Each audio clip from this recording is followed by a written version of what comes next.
ನಮಸ್ಕಾರ, ನಾನು ಹರೀಶ್ ನಾಗರಾಜು. ನಟ ಸಂಚಾರಿ ವಿಜಯ್ ಅಪಘಾತಕ್ಕೀಡಾದರು. ನಿರಂತರ 36 ಗಂಟೆಗಳಿಂದ ಅವರಿಗೆ ಟ್ರೀಟ್ಮೆಂಟ್ ನಡೀತಾ ಇದೆ, ಅಬ್ಸರ್ವೇಷನ್ ಇದ್ದಾರೆ. ಆದರೆ ಅವರ ಆರೋಗ್ಯ ಸ್ಥಿತಿ ಮತ್ತಷ್ಟು ಗಂಭೀರತೆ ಪಡ್ಕೋತಾ ಇದೆ. ಯಾಕೆಂದರೆ ಅವರ ಮೆದುಳು ಕ್ಷಣ ಕಳೆದಾಗೆಲ್ಲ ನಿಷ್ಕ್ರಿಯವಾಗ್ತಾ ಇದೆ. ನಟ ಸಂಚಾರಿ ವಿಜಯ್ 36 ಗಂಟೆಗಳಿಂದಲೂ ವೈದ್ಯರ ಚಿಕಿತ್ಸೆಗೆ ಸ್ಪಂದಿಸ್ತಾ ಇಲ್ಲ. Breaking news.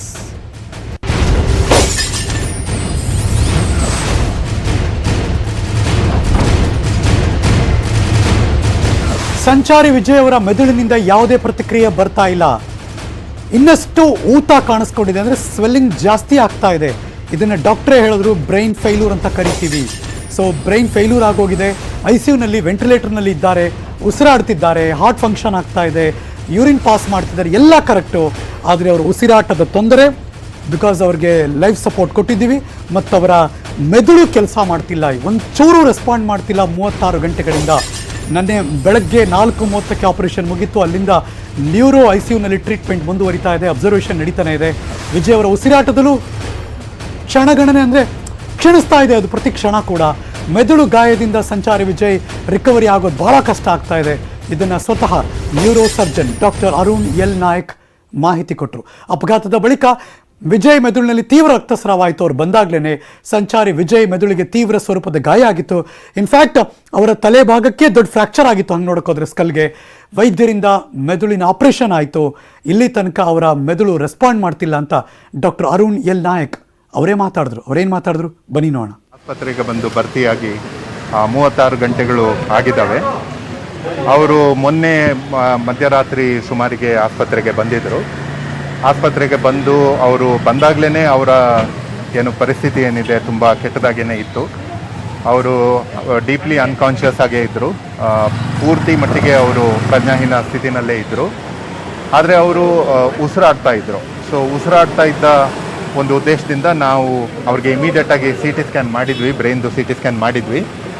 Brain CT scan ಮಾಡಿದ ತಕ್ಷಣ ಅವರಿಗೆ ಮಿದುಳಿನ ಬಲಭಾಗದಲ್ಲಿ ಬಹಳಷ್ಟು ಜಾಸ್ತಿ ಮಟ್ಟಿಗೆ ಏಟು ಹೊಡೆತ ಬಿದ್ದಿತ್ತು ಬಲಗಡೆ ಮಿದುಳಿಗೆ. ಅದೇ ಥರ ಏನಾಗಿತ್ತು ಅಂದರೆ ಮಿದುಳು ಒಳಗಡೆ ಕೂಡ ರಕ್ತಸ್ರಾವ ಆಗಿತ್ತು. ಮಿದುಳು ಮೇಲೆ ಊತ ಬಾವು ಭಾಳ ಜಾಸ್ತಿ ಮಟ್ಟಿಗೆ ಇತ್ತು. ಸೊ ಇಮಿಡಿಯೇಟಾಗಿ ನಾವು ಫ್ಯಾಮಿಲಿ ಹತ್ರ ಮಾತಾಡಿದ್ವಿ. ಫ್ಯಾಮಿಲಿ ಅವ್ರಿಗೆ ನಾವೆಲ್ಲ ಎಕ್ಸ್ಪ್ಲೈನ್ ಮಾಡಿ ಇಮಿಡಿಯೇಟಾಗಿ ನಾವು ಸರ್ಜರಿ ಮಾಡಿಬಿಟ್ವಿ. ಇನ್ಫ್ಯಾಕ್ಟ್ ನಾನು ವಿದಿನ್ ಫ್ಯೂ ಮಿನಿಟ್ಸಲ್ಲೇ ಅವ್ರನ್ನ ನಾವು ಶಿಫ್ಟ್ ಮಾಡಿದ್ವಿ. ನಾನು ಇಲ್ಲೇ ಇದ್ದೆ. ಸುಮಾರು ಒಂದು 4-4:30 ಗಂಟೆ ಬೆಳಿಗ್ಗೆ ಅಷ್ಟರಲ್ಲಿ ನಾನು ಸರ್ಜರಿ ಮುಗಿಸಿದೆ. ಅದೇನು ಮಿದುಳಿನ ಏನು ಒಳಗಡೆ ರಕ್ತಸ್ರಾವ ಆಗಿತ್ತು ಅದನ್ನು ನಾವು ಆಪ್ರೇಷನ್ ಮಾಡಿ ತೆಗೆದ್ವಿ. ಆಪ್ರೇಷನ್ ಮಾಡಿ ತೆಗೆದು ಊತವನ್ನು ಕಮ್ಮಿ ಮಾಡೋಕ್ಕೆ ನಾವು ಕೆಲವು ಪ್ರೊಸೀಜರ್ ಎಲ್ಲ ಮಾಡ್ತೇವೆ. ಅದನ್ನು ಮಾಡಿ ಸುಮಾರು 4-4:30 ಸುಮಾರು ಅವ್ರನ್ನ ಮತ್ತೆ ನ್ಯೂರೋ ICUಗೆ ಶಿಫ್ಟ್ ಮಾಡಿ ಮತ್ತೆ ಅಲ್ಲಿಂದ ನಾವು ಟ್ರೀಟ್ಮೆಂಟ್ ಕಂಟಿನ್ಯೂ ಮಾಡ್ತಾನೆ ಇದ್ದೇವೆ. ಏನಾಗ್ತಾ ಇದೆ ಅಂದರೆ ಈಗ 36 ಗಂಟೆ ಆದ ಬಳಿಕನೂ ಕೂಡ ಅವ್ರದ್ದು ಈ ಬ್ರೈನ್ ಕಡೆಯಿಂದ, ಅಂದರೆ ನ್ಯೂರಾಲಜಿಕಲ್ ರೆಸ್ಪಾನ್ಸ್ ಕಡೆಯಿಂದ ಯಾವುದೇ ಥರದ್ದು ರೆಸ್ಪಾನ್ಸ್ ಆಗ್ತಾ ಇಲ್ಲ. ಮೊದಲು ಅಟ್ಲೀಸ್ಟ್ ಅವರು ಉಸಿರಾಡ್ತಾ ಇದ್ರು, ಬ್ರೀದ್ ಮಾಡ್ತಾ ಇದ್ರು. ಈಗ ಬರ್ತಾ ಬರ್ತಾ ಏನಾಗ್ತಾ ಇದೆ, ಈವನ್ ಅವ್ರದ್ದು ಬ್ರೀದಿಂಗ್ ಕೆಪಾಸಿಟಿ ಕೂಡ ಈಗ ಇಲ್ಲ ಅವ್ರದ್ದು. ಅದೇ ಥರ ನಾವು ಹಲವಾರು ಬ್ರೈನ್ ಬಗ್ಗೆ ನಾವು ಹಲವಾರು ರೆಸ್ಪಾನ್ಸಸನ್ನು ನಾವು ಕ್ಲಿನಿಕಲಿ ಎಕ್ಸಾಮಿನ್ ಮಾಡಿ ನೋಡಿದಾಗ ಏನಾಗ್ತಾ ಇದೆ ಅಂದರೆ ಎಲ್ಲ ಬ್ರೈನ್ದು ಫಂಕ್ಷನ್ಸು ಎಲ್ಲನೂ, ಬ್ರೈನ್ದು ಏನು ಕೆಲಸ ಚಟುವಟಿಕೆ ಏನಿದೆ ಅದು ಎಲ್ಲನೂ ನಿಂತು ಹೋಗಿದೆ. ಇದನ್ನು ನಾವು ಬ್ರೈನ್ ಫೇಲ್ಯೂರ್ ಅಂತ ಹೇಳ್ತೇವೆ. ಏನಾಗುತ್ತೆ ಅಂದರೆ ಇಷ್ಟೊಂದು ಊತ ಬಾವು ಬ್ರೈನ್ ಮೇಲೆ ಬಂದಾಗ, ಯಾಕಂದರೆ ಆ ತೀವ್ರತೆ ಎಷ್ಟು ಜಾಸ್ತಿ ಇತ್ತು, ಆಕ್ಸಿಡೆಂಟ್ ತೀವ್ರತೆ ಎಷ್ಟು ಜಾಸ್ತಿ ಇತ್ತು ಅಂದರೆ ಆ ಮಿದುಳಿನ ಮೇಲೆ ಬೀಳುವ ಏನು ಹೊಡೆತ ಇರುತ್ತೆ ಮತ್ತು ಅದರಿಂದ ಆಗುವಂಥ ಏನು ಊತ ಇರುತ್ತೆ ಅದನ್ನು ಕಮ್ಮಿ ಮಾಡೋಕ್ಕೆ ನಮ್ಮ ಹತ್ರ ಜಾಸ್ತಿ ಒಂದು ಟೈಮ್ ಇರಲ್ಲ. ಆ ಟೈಮ್ ಒಳಗಡೆ ಅವರು ಇಂಪ್ರೂವ್ಮೆಂಟ್ ಆಗಬೇಕು. ಆದರೆ ಏನಾಗ್ತಾ ಇದೆ, ನಾವು ಎಷ್ಟೇ ಟ್ರೀಟ್ಮೆಂಟ್ ಕೊಟ್ಟರು ಕೂಡ ಅದರಿಂದ ಅವ್ರಿಗೆ ಅವರ ಮಿದುಳಿನ ಊತಕ್ಕೆ ಯಾವುದೇ ಥರದ್ದು ಪರಿಣಾಮ ಬೀರ್ತಾ ಇಲ್ಲ. ಇದೊಂದು ತೀವ್ರ ಸ್ವರೂಪದ ಬ್ರೈನ್ ಇಂಜುರಿ ಆಗಿರೋದ್ರಿಂದ ಅವ್ರಿಗೆ ಅದರಿಂದ ಈಚೆ ಬರೋಕ್ಕೆ ಆಗ್ತಾ ಇಲ್ಲ. ಈಗದ ಪರಿಸ್ಥಿತಿನಲ್ಲಿ ಈಗ ನಾನು ಅವ್ರನ್ನ ಜಸ್ಟ್ ನೋಡಿಕೊಂಡೇ ಬರ್ತಾ ಇರೋದು. ಅವ್ರದ್ದು ಬ್ಲಡ್ ಪ್ರೆಷರು, ಅವ್ರದ್ದು ಏನು ದೈಹಿಕ ಏನು ಫಂಕ್ಷನ್ಸ್ ಇದೆಯೋ ಅದೆಲ್ಲ ಓಕೆ. ಅವರು ಯೂರಿನ್ ಪ್ರೊಡ್ಯೂಸ್ ಮಾಡ್ತಾ ಇದ್ದಾರೆ, ಬ್ಲಡ್ ಪ್ರೆಷರ್ ಎಲ್ಲ ಸರಿ ಇದೆ. ಆದರೆ ನ್ಯೂರಾಲಜಿಕಲಿ, ಅಂದರೆ ಬ್ರೈನ್ ಕಡೆಯಿಂದ ಅವ್ರದ್ದು ಯಾವುದೂ ರೆಸ್ಪಾನ್ಸ್ ನಮಗೆ ಕಂಡು ಬರ್ತಾ ಇಲ್ಲ. ಈ ಸ್ಟೇಜ್ ಏನಾಗುತ್ತೆ, ಇದೇ ಥರ ಕಂಟಿನ್ಯೂ ಆದರೆ ಇದು ಬ್ರೈನ್ ಫೇಲ್ಯೂರ್ ಸ್ಟೇಜಿಗೆ ಹೋಗುತ್ತೆ. ಬ್ರೈನ್ ಫೇಲ್ಯೂರ್ ಸ್ಟೇಜಿಗೆ ಹೋದ ತಕ್ಷಣ ಏನಾಗುತ್ತೆ ಅಂದರೆ ಮತ್ತೆ ಅವರು ಮರುಕಳಿಸೋದಾಗಲಿ ಅಥವಾ ಅವರು ಮತ್ತೆ ಅವ್ರದ್ದು ಯಾವುದೇ ಥರದ್ದು ಬ್ರೈನ್ ಫಂಕ್ಷನಿಂಗ್ ಮತ್ತೆ ವಾಪಸ್ ಬರೋದು ಸಾಧ್ಯತೆ ಕಮ್ಮಿ ಆಗುತ್ತೆ. ಸೊ ಈ ಥರ ಅವ್ರದ್ದು ಪರಿಸ್ಥಿತಿ ಇವಾಗ ಇದೆ.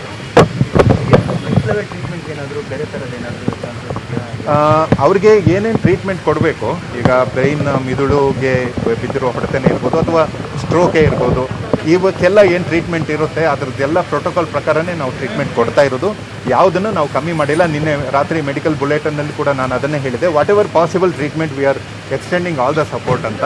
ನಾವು ಯಾವುದೇ ಟ್ರೀಟ್ಮೆಂಟು ಇದು ಕೊಡಬೇಕು ಅಥವಾ ಕೊಡಬಾರ್ದು ಅಂತ ಏನೂ ಇಲ್ಲ. ನಾವು ಏನೇನಾಗುತ್ತೋ ಎಲ್ಲವನ್ನು ಕೊಡ್ತಾ ಇದ್ದೇವೆ, ಕೊಟ್ಟು ಮುಗಿಸಿದ್ದೇವೆ ಕೂಡ. ಪಲ್ಸ್ ರೇಟ್ ಕಡಿಮೆ ಇದೆ ಅಂತ ಲೋ ಆಗ್ತಿದೆ. ಇಲ್ಲ, ಏನಾಗ್ತಾ ಇದೆ, ಈ ಬ್ರೈನ್ ಫೇಲ್ಯೂರ್ ಸ್ಟೇಜಲ್ಲಿ ಏನಾಗ್ತಾ ಇದೆ ಅಂದರೆ ಬ್ಲಡ್ ಪ್ರೆಷರ್ ಇದ್ದಂಗೆ ಇರಲ್ಲ. ಒಂದ್ಸಲ 130ಕ್ಕೆ ಹೋಗುತ್ತೆ, ಇನ್ನೊಂದು 5 ನಿಮಿಷದಲ್ಲಿ 80ಕ್ಕೆ ಬರುತ್ತೆ. ಹಾರ್ಟ್ ರೇಟು ಕೂಡ ಒಂದ್ಸಲ 110ಕ್ಕೆ ಹೋಗ್ತಾ ಇದೆ, ಒಂದ್ಸಲ 30ಕ್ಕೆ ಬರ್ತಾ ಇದೆ. ಈ ಥರ ಇರೋದ್ರಿಂದ ಇದನ್ನು ಒಂಥರ ಅನ್ಸ್ಟೇಬಲ್ ಸ್ಟೇಟ್. ಈ ಬ್ರೈನ್ ಫೇಲ್ಯೂರ್ ಆದಾಗ ಏನಾಗುತ್ತೆ, ಹಾರ್ಟಿಗೆ ಕರೆಕ್ಟಾಗಿ ಸಿಗ್ನಲ್ ಹೋಗಲ್ಲ. ಆವಾಗ ಇವ್ರದ್ದು ಬ್ಲಡ್ ಪ್ರೆಷರ್ ಕಮ್ಮಿ ಆಗೋದು ಮತ್ತು ಹಾರ್ಟ್ ರೇಟು ಜಾಸ್ತಿ ಕಮ್ಮಿ ಆಗೋದು ಆಗುತ್ತೆ. ಅದಕ್ಕೆ ನಾವು ಈ ಸ್ಟೇಜನ್ನು ನಾವು ಬ್ರೈನ್ ಫೇಲ್ಯೂರ್ ಸ್ಟೇಟ್ ಅಂತಲೇ ಹೇಳೋದು.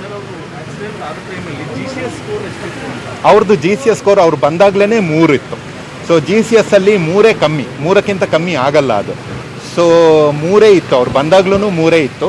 ಅವ್ರಿಗೆ ಯಾವುದೇ ಥರದ್ದು ಬ್ರೈನ್ನಲ್ಲಿ ಫಂಕ್ಷನಿಂಗು ಬಂದ ಟೈಮಲ್ಲೂ ಇರಲಿಲ್ಲ, ಆದರೆ ಉಸಿರಾಡ್ತಾ ಇದ್ರು ಅವರು. ಸೊ ಉಸಿರಾಡ್ತಾ ಇರೋದ್ರಿಂದ ಅದು ಒಂದು ಬ್ರೈನ್ ಸ್ಟೆಮ್ ಸೈನ್ಸೇನೆ.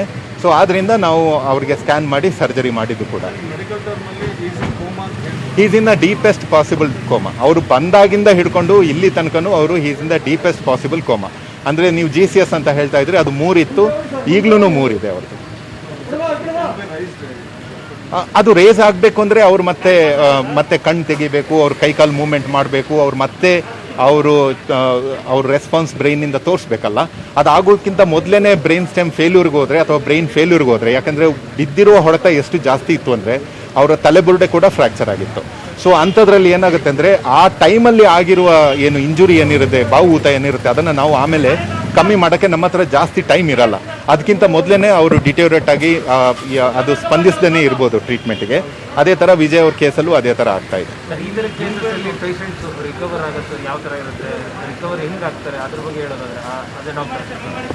ನೋಡಿ, ಈ ಥರ ಬ್ರೈನ್ ಸ್ಟೆಮ್ ಫೇಲ್ಯೂರ್ಗೆ ಹೋದ್ಮೇಲೆ ಅಥವಾ ಬ್ರೈನ್ ಫೇಲ್ಯೂರ್ಗೆ ಹೋದ್ಮೇಲೆ ನ್ಯೂರಾಲಜಿಕಲ್ ರಿಕವರಿ ಅಂತೂ ಇರಲ್ಲ. ನ್ಯೂರಾಲಜಿಕಲ್ ರಿಕವರಿ ಅಂದರೆ ಮತ್ತೆ ಅವ್ರು ಕಣ್ಣು ಬಿಡೋದು, ಮಾತಾಡೋದು, ಮಾತು ಅರ್ಥ ಆಗೋದು, ನೋಡೋದು, ಪ್ರಜ್ಞೆ ಬರುವಂಥದ್ದು ಅವು ಏನೂ ಆಗಲ್ಲ.